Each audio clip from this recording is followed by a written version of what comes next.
Hello, my fellow geeks. You are listening to the Indian AvGeek, and I am Vishal Mehra. We are well into the third week of 2025, and this is a good time to forecast what's in store for India as far as aviation is concerned. And I felt the best person for the job would be Ajay. Ajay Awtaney, of course, is the founder editor of livefromalounge.com, an Indian aviation and loyalty coverage website that's been around since 2011. Live from a Lounge is the Indian partner of Boarding Area. Ajay also contributes his insights in aviation and passenger experience to global publications such as Skift and Condé Nast Traveler, and regularly appears on business news channels as a subject matter expert in aviation. Ajay, welcome back to the show. It's been almost 6 months since your last appearance. Hey Vishal, thank you for having me. Recently, you wrote a piece on IATA's projections for the global market. Airlines globally will achieve aggregated profits despite some supply chain challenges. What's your assessment for Indian Airlines profitability, Ajay, especially with the almost duopoly situation that we see now?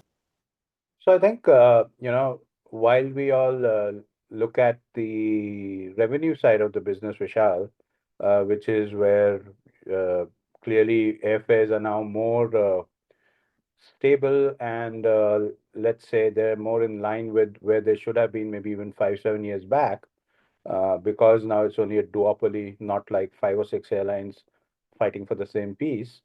Uh, what we all conveniently forget is the back end, which is the cost side of the business. We got to realize that a lot of costs for airlines are dollar denominated, right? And the dollar is kind of breaching its limits against the rupee and perhaps other major currencies as well. So right now it's about 85.5 or 85.6 as we speak, and who knows which direction it will go next. So oil, which is 40%, 45% of the cost, is also going high. So I would say, you know, the in the Indian scenario, I would imagine that the only airline which might be able to make a good profit might again be IndiGo. I'm not sure if Air India will kind of break even this year. They've already cut down on their losses uh, from about 11,500 crores the year before to about 4,400 crores. But that airline still needs a lot of sustained investment. So I don't know what's the amount of money they're pumping in right now, but I imagine that is a business that will still continue to kind of go ahead on kind of more investment mode. And Indigo, if it gets a reasonable supply of aircraft this year, it'll be in a profit in 2025. From a larger industry point of view, what are the biggest technological advancements we can expect in Indian aviation in 2025? So see, on a technology perspective, I think there are going to be really two things that are already in play and perhaps can be done better and more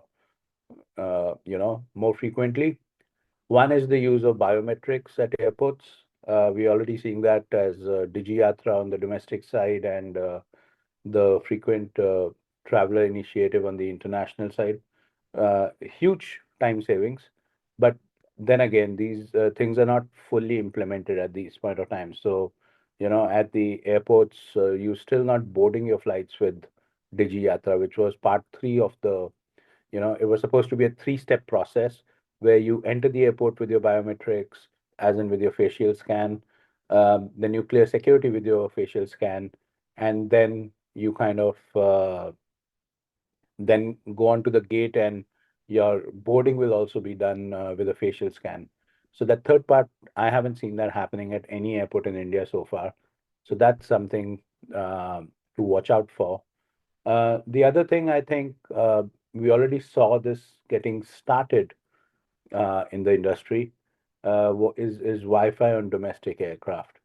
Now, clearly, Air India has taken the first mover advantage in this, but this is not going to be as widespread as Air India kind of made it out to be, because it's only going to be on the domestic legs of flights operated by certain aircraft, which are far and few.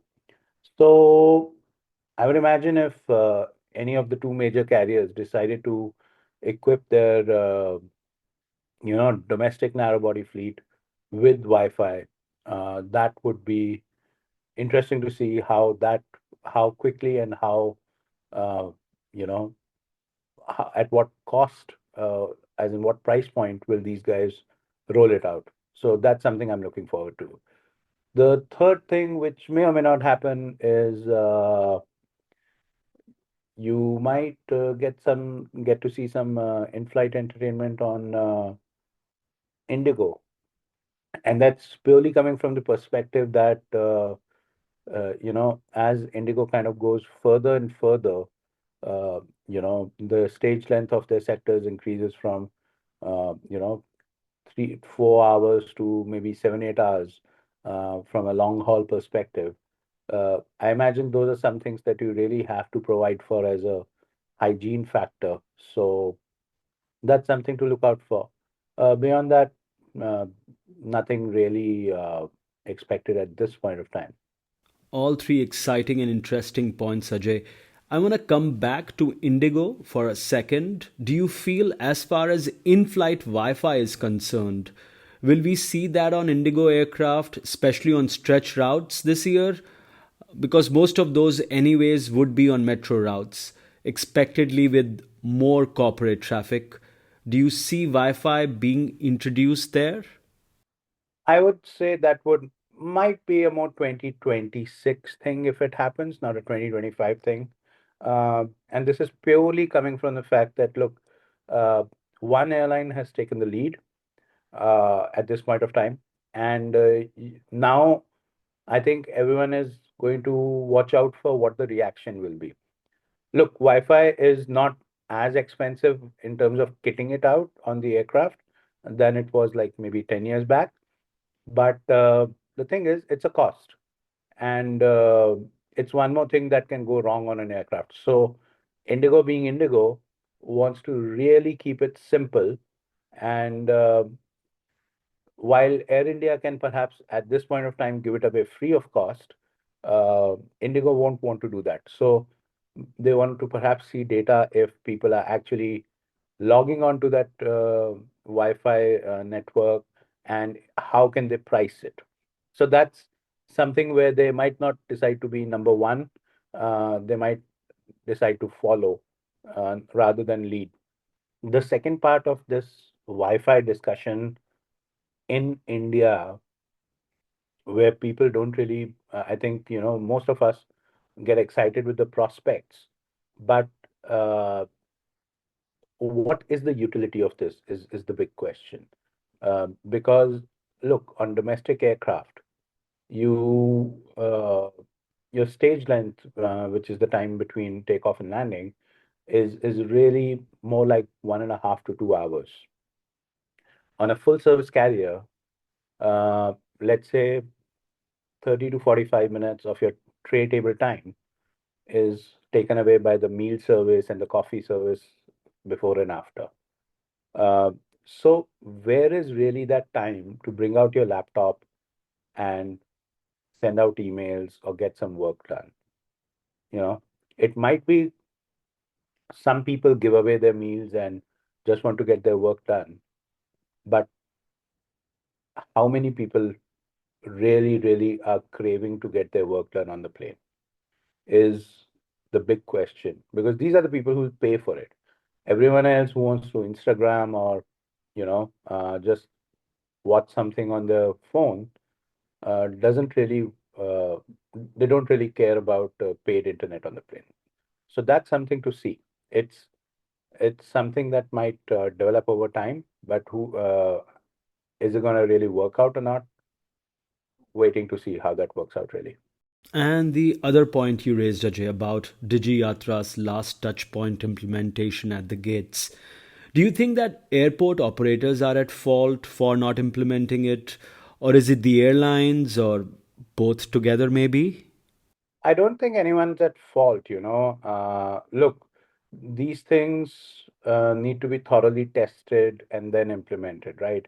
So it's one thing to have, I think what's very well done now is that this quality of biometrics has gotten better over a period of time. For example, even at Delhi, when DigiYatra launched, you needed to first put your boarding pass on, then scan your face, and then you could go in. Now, I traveled yesterday out of Delhi, Just the face, and this yeah. has been on, yeah, it's been on for a while. You Correct. just kind of look into the mirror in the screen, and they will let you in.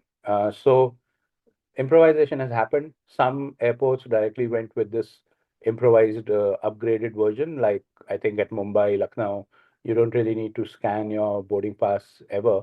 But you know, the time will come when I think all the security actors in the country, like BCAS and CISF and so on, are comfortable that this will not lead to the wrong people boarding the plane, or this will not lead to, stowaways and so on.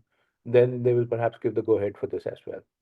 What do you think will be the biggest challenge for Ministry of Civil Aviation and DGCA this year?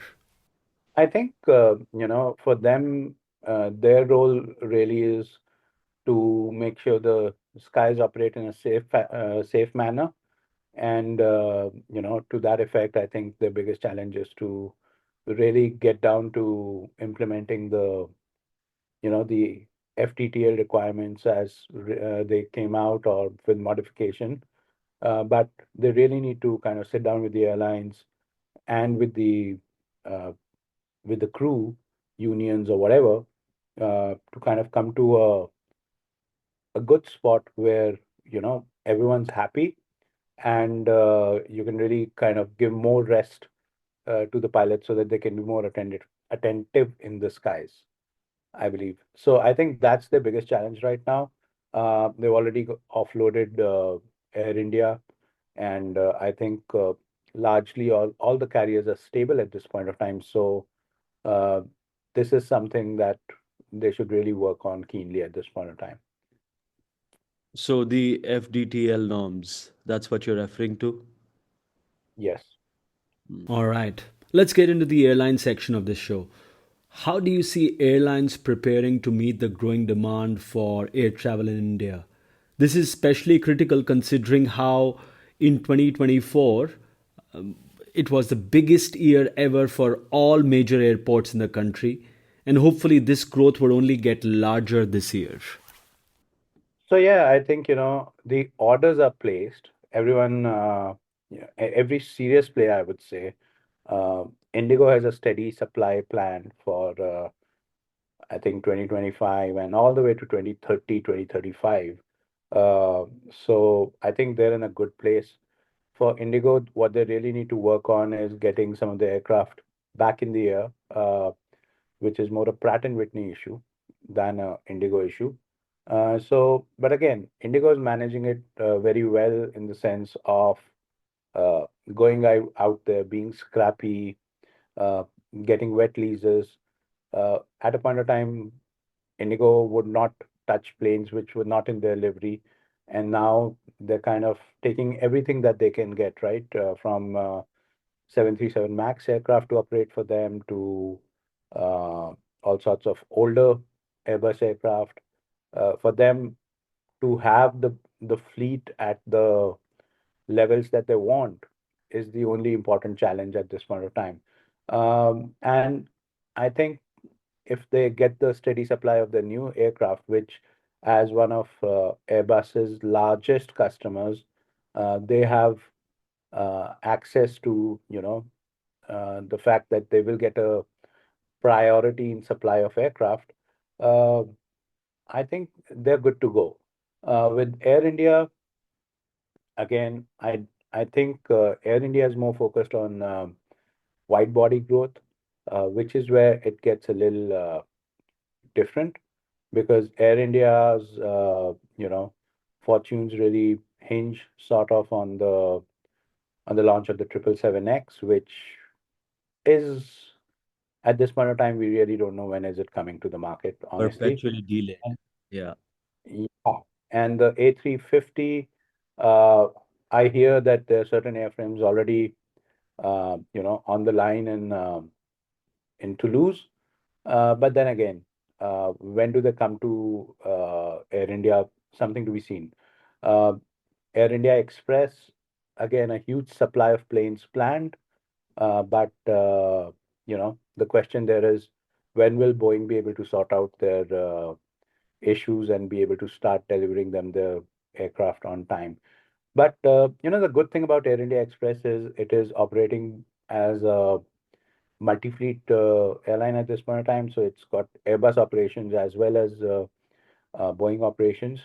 And they're getting a lot of hand-me-downs from Air India and ex-Vistara airframes, which will kind of, continue to keep the fleet pumped uh, for the time being. So, and with respect to, I think, with respect to Akasa, again, I think Akasa is the only one being, held back purely because they're not being able to get their aircraft. I don't think they are in this space where they really want to do wet leases at this point of time. So they're keeping off wet lease model. But who knows? Maybe in 2025 they will also kind of reach out and find some aircraft to do a wet lease operation for them. For them, and then SpiceJet, that's the really the person I don't really know much about because they do a lot of talking, but how do they implement that is always been a kind of a black box. Just yesterday they made statements that they will bring 10 more aircraft back to the fleet. But the thing is, you're operating at a very suboptimal level, and a lot of their operations are dependent again on uh, ACMI slash wet lease operators. So, how long can you kind of, go into this mode where you uh, increase operations for 3, 4 months, then reduce operations because your wet lease aircraft has exited the fleet? So that's kind of not like a stable way of growing an airline, I feel. Ajay, you were talking about Indigo being scrappy, and that is something I personally admire a lot. Their spirit of not even giving away an inch. They are now even operating Qatar's 738s to augment their capacity to Doha. That really speaks volumes about their hunger for growth. What does 2025 hold for Indigo according to you? Will we finally see start of their own wide body ops beyond the Istanbul 777 arrangement that they have with Turkish Airlines? There has been a lot of chatter around Nor 787s that I'm sure you are aware of. There is chatter around Manchester starting from Delhi on the 1st of July. What do you make of all of this? So see, the one thing that I've learned about Indigo over the past 2 years is never say never. Okay. Uh, I think till the time Gangwal was around, it was a very different operating philosophy in the sense everything had to be kind of, done in a certain manner. And you know, everything had to be planned for and then executed. What's really, I think, come on over the past 2.5 years has been a lot of hustle has come into the game for them.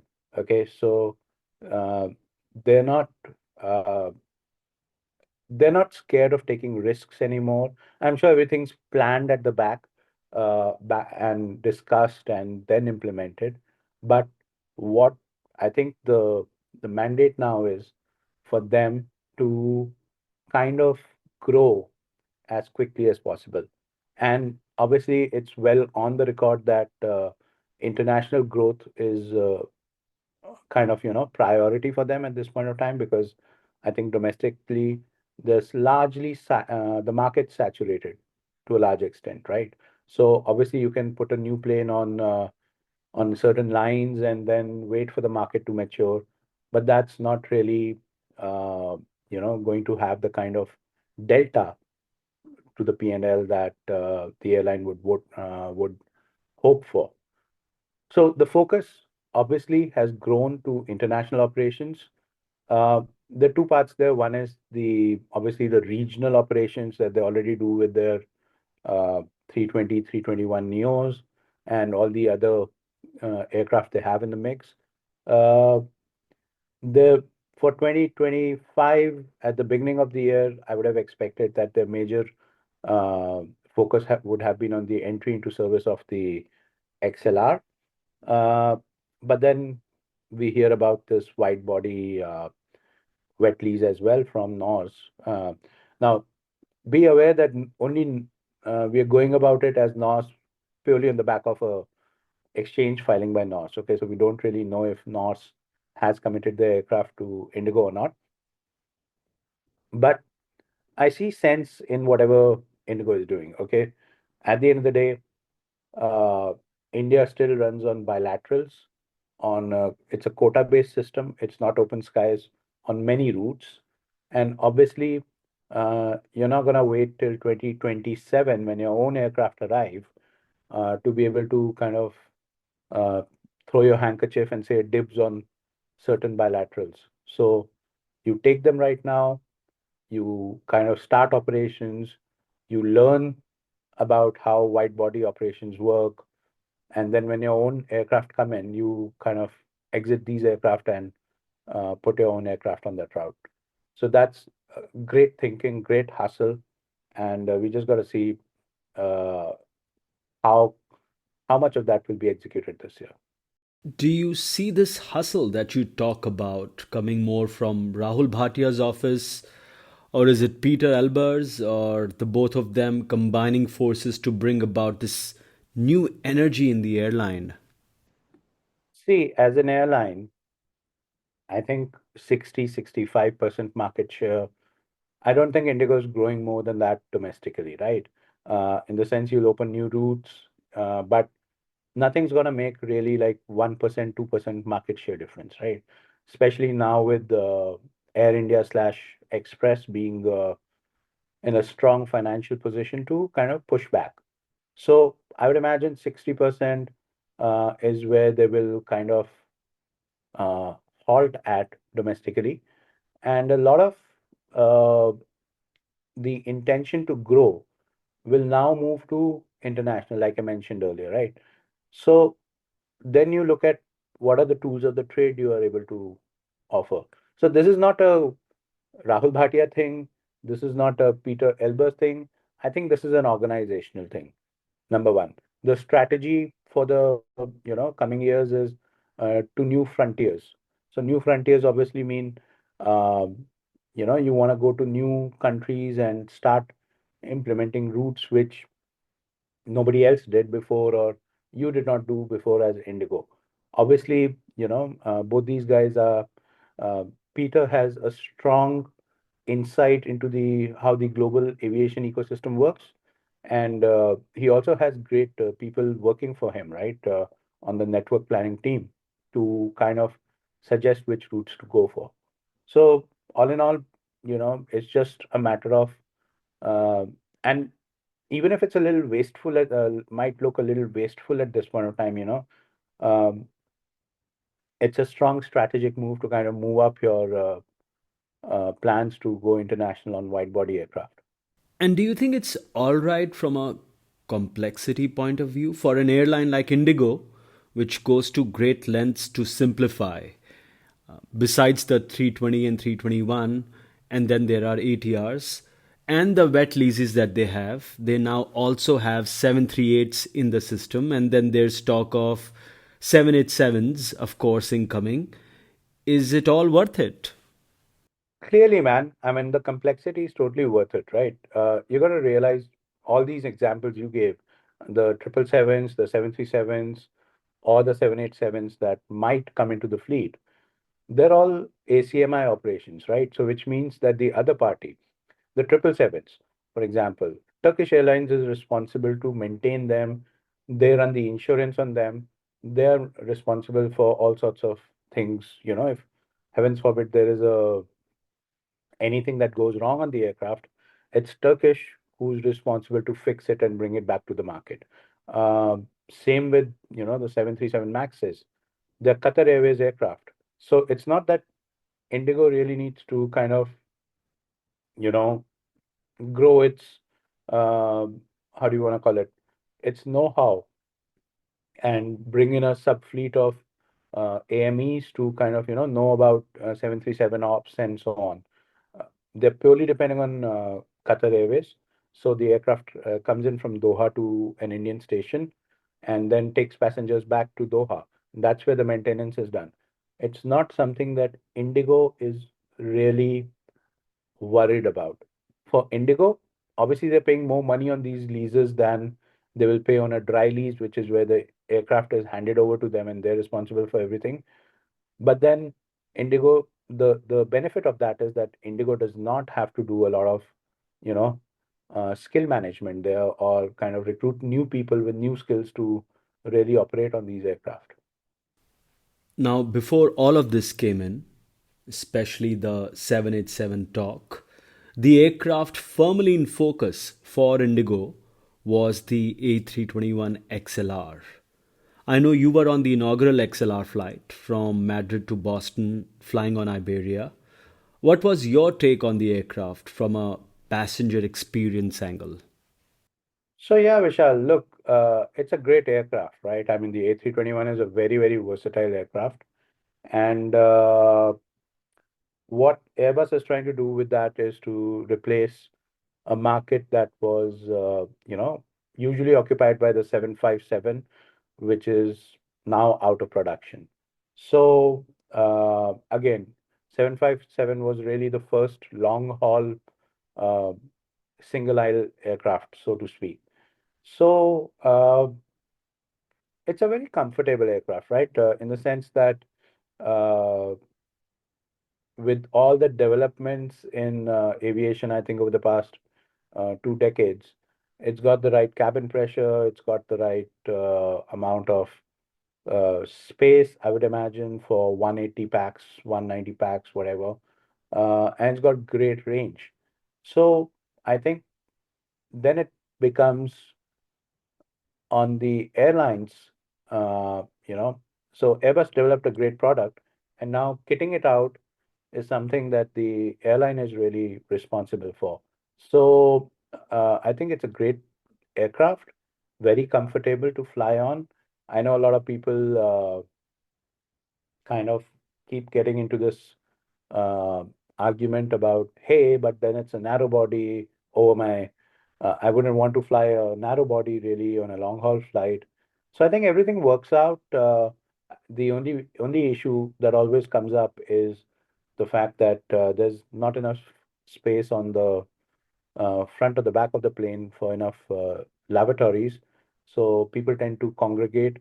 In a wide body aircraft, that works out fine because there's space for you to wait to use the lab. But I think in these aircraft, then you have to kind of, so if you're really kind of seated way at the back, it might be a little uncomfortable for you. But beyond that, I think everything works out fine on the aircraft. And then it depends really on Indigo how they will kind of, configure the aircraft. Uh, and I totally believe Indigo will kind of, for example, come in with a premium cabin on this aircraft as well. Rest remains to be seen. What kind of routes would you expect, Ajay, Indigo to operate these XLRs on? Would it be some current ones which have payload restrictions to be upgraded, or do you see new markets being opened by Indigo via these birds? Maybe in Eastern Europe, maybe in North Africa, maybe Far East? What's your sense? So my sense is the initial aircraft that are going to come in will have a little bit of performance, lower performance in terms of range as compared to obviously, the ones that will come in, let's say 2, 3 years down the line. Correct. So that's purely coming from the perspective that, uh, you know, you it happens with all sorts of new aircraft to the market that, as the production technique is improvised, you kind of get a little more, make the plane a little lighter and hence a little more range can be added to the aircraft. Uh, so I think in this case, I would imagine IndiGo would first obviously fly these domestically for a while, just like Air India did with the A350 and so on, just to get the crew rated on the aircraft and the cockpit crew checked off if needed to, certification wise. A check pilot would have to release the crew and so on. And then it would first take it to some sort of a route where they already operate. And once they have the performance data and so on, then they will, obviously launch it to newer, further markets where they don't have operations at this point in time. Right. So no new stations right off the bat. They would wait out, they would see data, and then they would plan ahead. Hmm. Yeah, And I think, and that's also something that is happening with the other guys, right? I mean, for instance, with the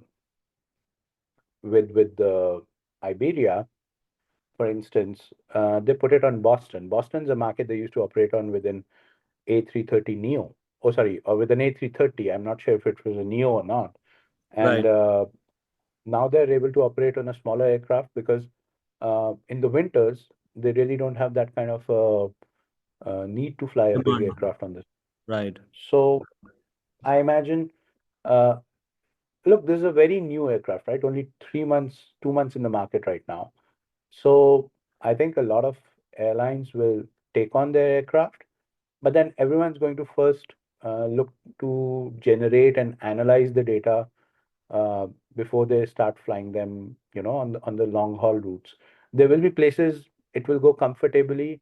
There will be places it might be on the edge of the flying envelope.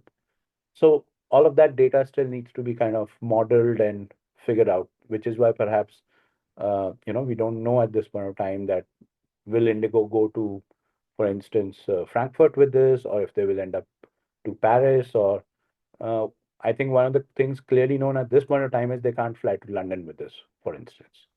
Yeah, unless there are severe payload restrictions, which I doubt Indigo would, but we'll see. I think things are now slightly more interesting, especially with those 787s coming in, if they come in, because then they will truly have the flexibility to maybe deploy those on a, let's say, a London or a Paris or a Frankfurt, while the XLRs can be slightly more closer to home, maybe Eastern European markets, or Southeast Asia, or maybe Korea, uh, routes they haven't explored yet. But we'll see.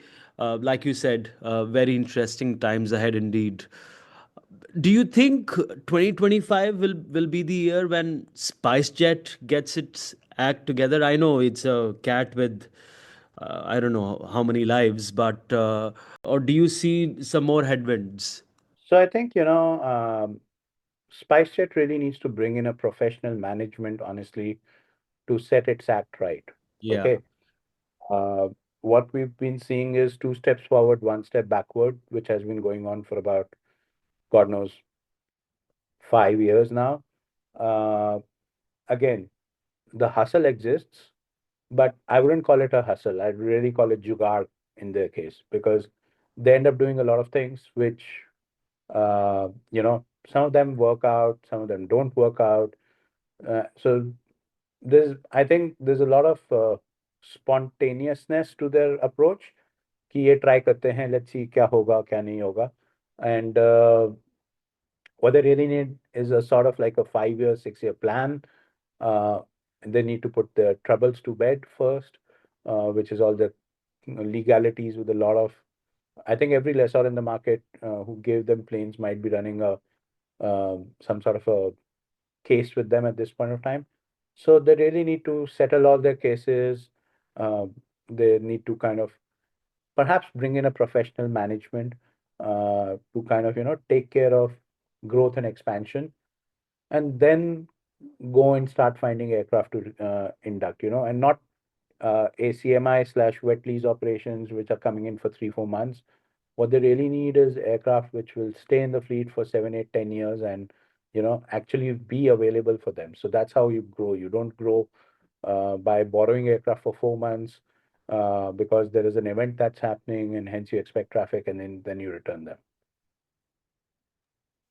Yeah. But then that's something again totally in the hands of the promoter team at SpiceJet. We really don't know what they're thinking, so we can't say much. I think we can end this week's show on that. There is so much more to talk about on Air India, on new airlines coming into the country, on regional airlines, on US based airlines looking to come back into the country. There's so much to discuss on airports, on Boeing, on Airbus, on other OEMs. So we will hold all those thoughts till next week. For now, why don't you guys rate us on the podcast app of your choice? You know, we stream everywhere, right? With that, I wish you well and happy flying, my friends.